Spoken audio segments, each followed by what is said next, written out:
बाबा भीमराव अंबेडकर की विचारधारा से, उस विचारधारा के ये घोर विरोधी लोग हैं जो सत्ता और शासन। शेर होता शांत प्रिय शेर, और इनके वाला जो शेर है वो आदमखोर शेर है जो लगाया गया संसद भवन को। कहना चाहते हैं ये जो स्थापित करी हमने की है। बीपी सिंह काल में बाबा भीमराव अंबेडकर को भारत रत्न मिला, तो ये तो इनके बस की नहीं है भारत रत्न वापस लेते। बीपी सिंह साहब ने ही इस संसद के प्रांगण में बाबा भीमराव अंबेडकर की मूर्ति की स्थापना की। आप जमीन आप छीन लोगे, उनके कब्जे कर लोगे, बिल्डोजर चला दोगे, मुआवजा नहीं दोगे, जो मुआवजे भारी भरकम मुआवजे मिल रहे हैं 10-10, 20-20 रुपए में निपटाने की कोशिश करोगे, तो भाई राम खुद नाराज होगा। तो राम खुद वासी थे वहां के, तो जिनकी प्रजा नाराज हो तो राम सुखी कैसे हो सकता है। तो राम ने कहा हराओ इनको, ये तो कमीने मेरे नाम पे मुझे लाएंगे, मैं इनके बाप के बाप के बाप को लाया हूँ, हरामियों को इनको खाने को दिया है, मैंने मेरे नाम से खाते हैं और ये मेरे को बदनाम। तो ऐसे लोग, ये जो मेंटली डिस्टर्ब लोग हैं, और जो मेंटली डिस्टर्ब लोग किसी भारत का अगर नेतृत्व कर रहे हैं, तो मुझे लगता है उसकी हर चीज को खतरा है। देश के हर युवाओं को, बहन को, बेटी को, शिक्षा को, स्वास्थ्य को, रोजगार को, सुरक्षा को और देश को, देश की सीमाओं को, हर तरीके से ऐसे मेंटली डिस्टर्ब लोगों से खतरा है। इनको बहुत बहुत स्वागत है। आप देखना शुरू कर चुके हैं आर्टिकल 21 और हम हैं आपके साथ प्रेम कुशवाहा। आज हमारे साथ खास मेहमान है नंदा भाई राजपूत। नंदा भाई राजपूत बहुसंख्यक आबादी के अधिकारों के लिए हमेशा ऐसा कोई मौका नहीं होता जहां पे वो इनके हितों की बात ना करें, और बड़ी बेबाकी से बात करते हैं। बात करेंगे। बहुत बहुत स्वागत है जी, जिंदाबाद सर। संसद भवन के अंदर से डॉक्टर बी.आर. अम्बेडकर की, महात्मा गांधी जी की और ज्योतिबा फुले की मूर्तियां हटाई गई हैं, क्या कहेंगे? देखिए, वो शिवाजी की, वीर शिवाजी की हटाई, ज्योतिबा फुले, महात्मा गांधी, बाबा भीमराव अंबेडकर, इनकी मूर्ति हटाने का एक पहले सोची समझी रणनीति थी, और ये चाहते थे, यही वजह थी कि बाबा भीमराव अंबेडकर से ज्यादा दिक्कत थी इन्हें, और यही वजह थी कि इन्होंने नया संसद बनवाया, क्योंकि वो जो संसद के सामने पहले मूर्ति लगी तो दूसरा संसद बनवाया, ताकि ये इस मूर्ति को हटाना चाहते थे। अब मूर्ति को ले गए पीछे। तो भाई आपने जब पहले एक नया संसद बनाया तो संसद के सामने पहले एक मूर्ति भी नहीं बना देते, तब इसको हटाते। जैसे पहले संसद बना दिया, अब संसद को हटा रहे हैं, तोड़ रहे हैं पुराने वाले संसद को और मूर्तियों को हटा रहे हैं, तो पहले मूर्ति की स्थापना करते, बाद में मूर्तियां हटाते।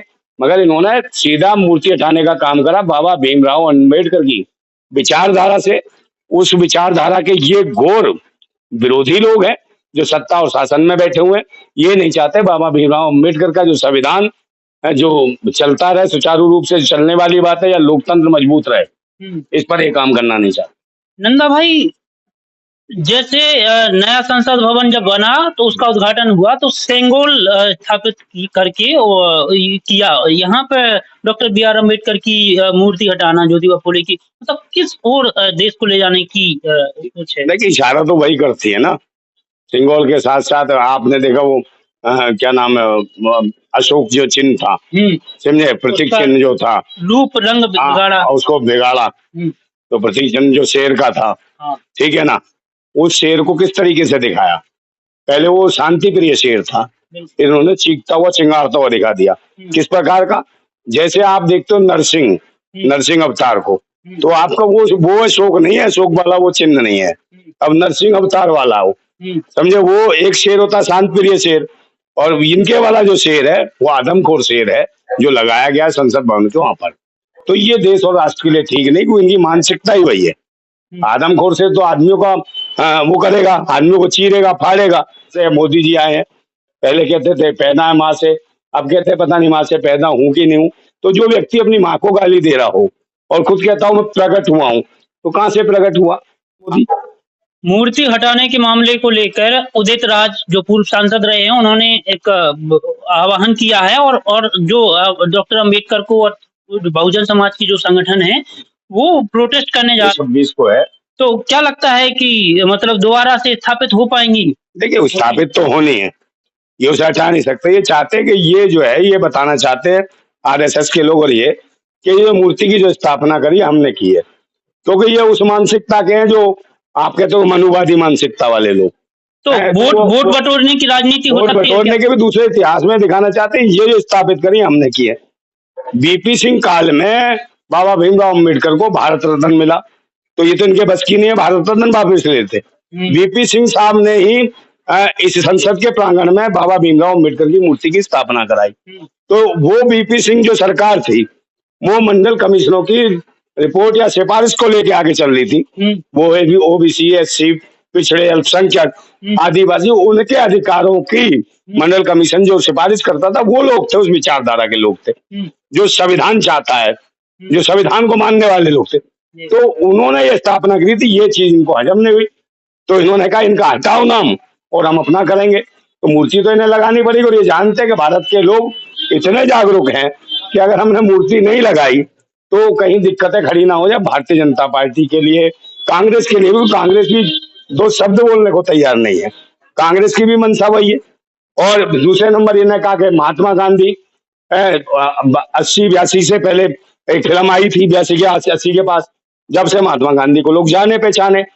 तो इनको सोच लो, ये गुजरात का होके गुजरात के ही एक महात्मा जिसको कहते हैं महात्मा गांधी, उसको ये आदमी किस तरीके से क्रिटिसाइज कर रहा है, उसको डाउन करने का काम कर रहा है, और अपने आप को बताता है कि हम गुजरात से है। तो महात्मा गांधी को ये कह रहा है कि महात्मा गांधी को जानता नहीं था। तो महात्मा गांधी कौन नहीं जानता था? महात्मा गांधी को चार्ली चैंपियन से लेके, आइंस्टाइन से लेके बड़े बड़े वैज्ञानिक जानते थे, नेशनल मंडेला तक। और पूरी दुनिया में वो उनका अलग लगा हुआ है, स्टैचू वगैरह मोम तक के, और पता नहीं किस किस के लगे हैं। मगर ये बताओ मोदी ये कहां से हो गया? और फिर उसके बाद अभी लास्ट टाइम में जब उसको कोई जानता नहीं, तो महात्मा गांधी की समाधि पे क्या करने गया? अभी मरने गया था, वहां क्या करने गया था? तो इनकी मानसिकता वही है।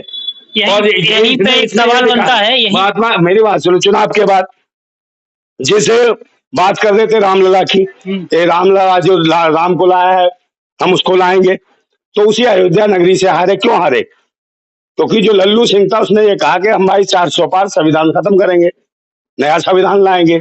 संविधान को खत्म करने की बात की थी, तो वहां की जो जनता है, वहां स्वयं राम जो प्रगट जिनको रखा इन्होंने, वो राम खुद नाराज हो गया और लल्लू सिंह के पिछवाड़े पे इतनी तेज लात मारी कि भाजपा का वो मुंह जो है ना, उधर मुंह गिरे। तो भाजपा ही छिड़ गए, परेशान हो गए। और वहां कौन जीता? जनरल सीट पे कौन जीता? पासी जीता ना। तो सबसे बड़ी परेशानी इन्हें ये नहीं है कि भाजपा हार गई, इन्हें परेशानी है कि दलित पासी कैसे जीत गया जनरल सीट पे, ये परेशानी है। इसलिए उसको टारगेट किया उस सीट को कि अयोध्या हार गई, इनको बेकार है। पूरे देश में लोग कह रहे हैं कि अयोध्या की जनता धोखेबाज, अयोध्या की जनता रामद्रोही, गालियां दे रहे हैं। हाँ, तो राम भाई, राम के सखा हैं, वो राम के मित्र हैं जो वहां रहते हैं सब अयोध्या में। अयोध्या वासियों की आप जमीन आप छीन लोगे, उनके कब्जे कर लोगे, बिल्डोजर चला दोगे, मुआवजा नहीं दोगे, जो मुआवजे भारी भरकम मुआवजे मिल रहे हैं उन्हें 10-10, 20-20 रुपए में निपटाने की कोशिश करोगे, तो भाई राम खुद नाराज होगा, क्योंकि राम खुद वासी थे वहां के। तो जिनकी प्रजा नाराज हो तो राम सुखी कैसे हो सकता है? तो राम ने कहा हराओ इनको, ये तो कमीने मेरे नाम पे मुझे लाएंगे, मैं इनके बाप के बाप के बाप को लाया हूँ, हरामियों को इनको खाने को दिया है, मैंने मेरे नाम से खाते हैं और ये मेरे को बदनाम करते हैं। तो राम भी कहीं ना कहीं पूरे देश में इनके खिलाफ था। ये तो शुक्र मानो उस ईवीएम मशीन का जो ये काशी वहां से जीत गए, समझे नहीं, बनारस से, अन्यथा तो वहां भी जमानत जब्त होनी थी। मशीन से मशीन नहीं होनी चाहिए थी, मशीन की आड़ में। क्योंकि आपने देखा किस तरीके शोषण करा, जो आदमी के तो 2 शब्द नहीं बोला। बनारस हिंदू यूनिवर्सिटी में हिंदू लड़की का, मतलब दलित बच्ची का रेप करा 3 आईटी सेल के, भाजपा आईटी सेल के दरिंदों ने, जैसे सारे चढ़ बैठे। इनकी लोकसभा में बच्चियों की विधानसभा को छेड़ा और बलात्कार कर दिया, तो इससे कौन देखेगा? उनको क्यों नहीं भाई, उन पे बिल्डोजर क्यों नहीं चलाया? उनके घर पे परिवार पे बिल्डोजर चला, इनका एनकाउंटर क्यों नहीं करा सालों का, तीनों का? मगर नहीं, क्योंकि उनके प्यारे थे, आईटी सेल देखते, बनारस देखते, लोकसभा क्षेत्र के मोदी जी के खास थे, वो चहेते थे, तो इसलिए उन्हें छोड़ दिया। चाहे यहाँ से लेके मनीषा वाल्मीकि से लेके बुलंदशहर की पिंकी लोधी से लेके आप बदायूं में चले जाओ, अभी वो जो कानपुर में हुआ ईंटों के भट्टे पे जो 2 दलित बच्चियों का उनका रेप किया गया है, और फिर फांसी के फंदे पर लटका दिया, उन्हें पेट से झुला दिया। तो ये जो हो रहा है, इनकी सोची समझी रणनीति है।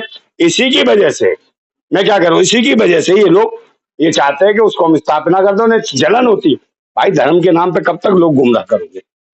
आप ज्यादा दिन नहीं गुमराह। बड़ा सवाल नंदा भाई यही है कि नरेंद्र मोदी जी तीसरी बार प्रधानमंत्री बनने से पहले संविधान को मत्थे से लगाया और कहा है कि हम संविधान को मानते हैं। नहीं, ये तो खत्म करना चाह रहे थे ना।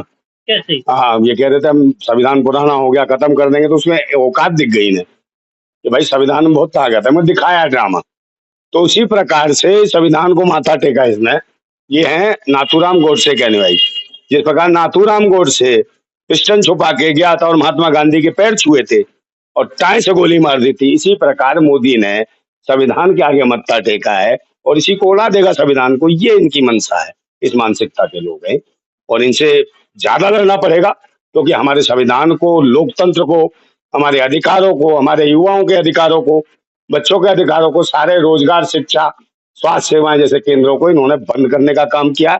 इन्होंने कोई तरक्की नहीं की है, देश को बेचने का काम कर रहे हैं, चाहे नेट की परीक्षा हो चाहे नीट की हो। समझे? नीट वाले भी हिट लेके बैठे और यही वजह है कि बनारस में स्वागत जब होता तो चप्पलों से होता है मोदी प्रधानमंत्री का।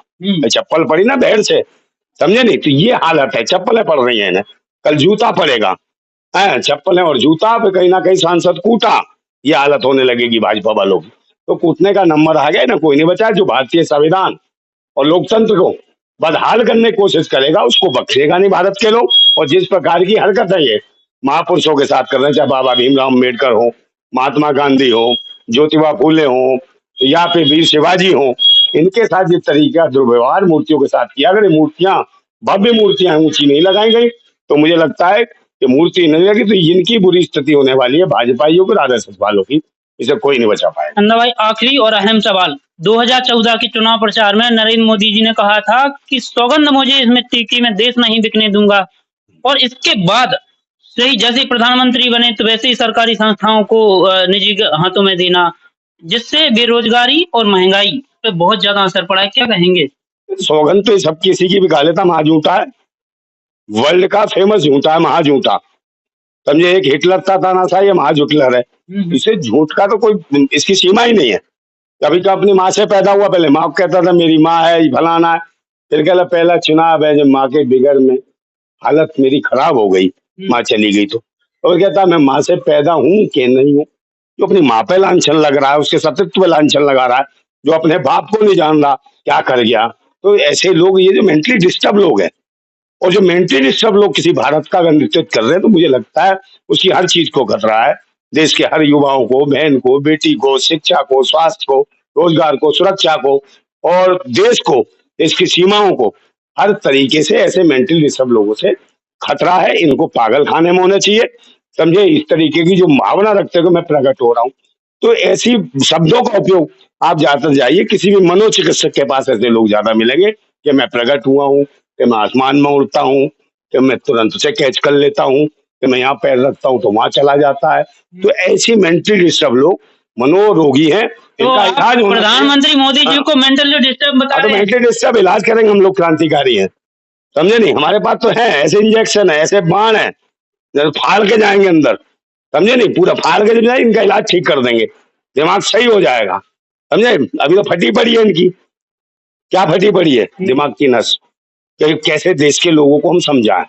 तो जिनकी खुद फटी पड़ी हो उनका इलाज तो हम ही करेंगे। जिनकी नसें बौखला गई हैं, कुलबुला रही हैं, उनका क्रांतिकारी अच्छे से इलाज करना जानते हैं, क्योंकि क्रांतिकारी ही राष्ट्र को समर्पित होते हैं, देश को समर्पित होते हैं, और वो सही मायने में जानते हैं कि देश कौन लोग चला रहे हैं और किनका देश है, किनके लिए हमें काम करना चाहिए। हमारा देश संविधान से चलता है, लोकतंत्र से चलता है। इसकी लड़ाई के लिए हम जिंदा हैं और जिंदा रहेंगे। जिंदाबाद भारत। धन्यवाद। हमारे साथ थे नंदा भाई राजपूत।